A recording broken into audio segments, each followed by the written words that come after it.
Singo kurumanga gwe kituka n'okukaabya Amaziga. Ngenze fyana ka China nga ndi family member eri Sipapa ne mukyala we.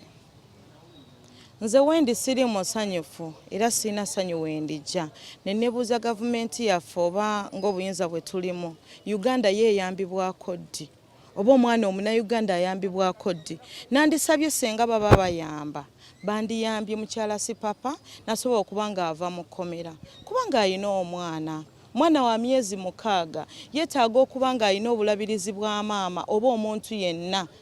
owa family. Buli muntu yenna aliraana abaana oba omulezi bakutte awusigalo ow'ewaka n'enjagalo ngambe gwe Munnayuganda gwali eyo mukozi kyasobola okumanya emize gya bossi we gyakola bakutte nazaala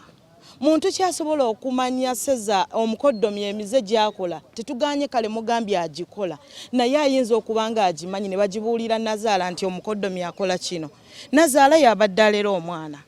nazaala bamukutte bamugjeewo awusigalo bamulekedde obuyinza bwonna n'omukozi bamukutte ewaka okitegeera mikwano gya Sipapa gyonna bagikutte neffe kye tusaba twagala kuyambibwa nga ffe abantu mami bamutte addeyo ewaka asobola okuba nga alabirira abaana. Sipapa musajja muzadde ayina abaana atali omu abaana bali tewali abajjanja mwagala ave mu kkomera nga abaana balina embuto oba nga babasiize bulwadde omukyala mumugje oba mwakwata omusajja omukyala mumuleke afune ebbeera nadda nga awozera wabweru wabula kyannaku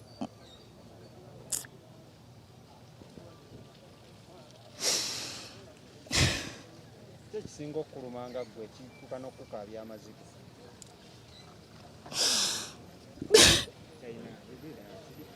Ekisinga okunnuma nti abantu tebategeera Sipapa mukwano gw'abantu ffenna tetumumanyi nti mukwano gwaffe nnyo wa munda naye Sipapa ye muntu amanyi omuntu wa wansi tuwangalira Makindye muntu ajje Makindye n'amanya gundi teyalidde omwana wa gundi tagenze ku ssomero n'asobola okuba nga ayamba abantu abaana b'abantu bali waka tebasoma lwa mukulu Sipapa oyo mumukutte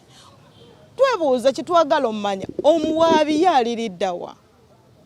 kuba ye talabika okuva bakwata omukulu ye talabikangako mu kkooti kyenebuuliza Uganda eno eyambako ddi omuntu wa wansi oba eyambako ddi ensi yaabwe ne twenyumiriza mu Uganda mwe tuli nti tusobola okukeera ku makya ne tuyambibwa tetuganye ogambye nti Sipapa yabba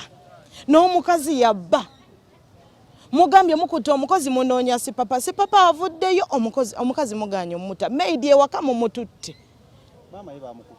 mama bamukutte okwosa ejjo ali ku poliisi Kabalagala amuvunaana bya Sipapa era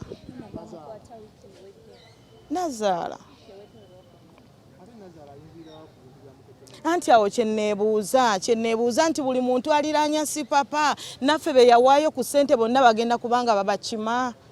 kubanga Sipapa muntu wa wansi muntu w'abantu ba wansi takkirizangako kulaba munaku ng'akaaba oba ng'alumwa enjala bambi tusaba gavumenti etuyambe mama muzadde mukyala muzadde bamukkiriza afune ebbeera dde ewaka asobola okulabirira abaana ewaka waliwo abaana abatalina ba Sipapa bokka abaana bangi abali mu 15 n'okusoba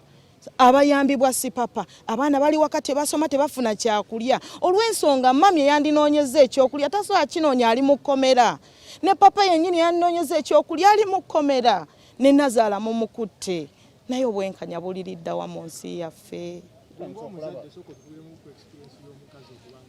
omukazi ng'ayonsa alina kubeera nga mabeere mayonjo okuyonsa omwana we kati anaayonsa atya omwana nti bamumutwalire eruzira gw'olaba nga kisoboka omuzadde yenna olina kubeera muyonjo okukuza omwana waliwo n'ebifo omwana byatateekeddwa gendamu ng'ayonka kubanga ajja kujjayo endwadde nnyingi tugaana abantu bavudde mu bifo byanjawulo okukwata ku baana kati banaamukwatako batya nga bamutotta ate eruzira tuneesiga tutya mama amabeere ge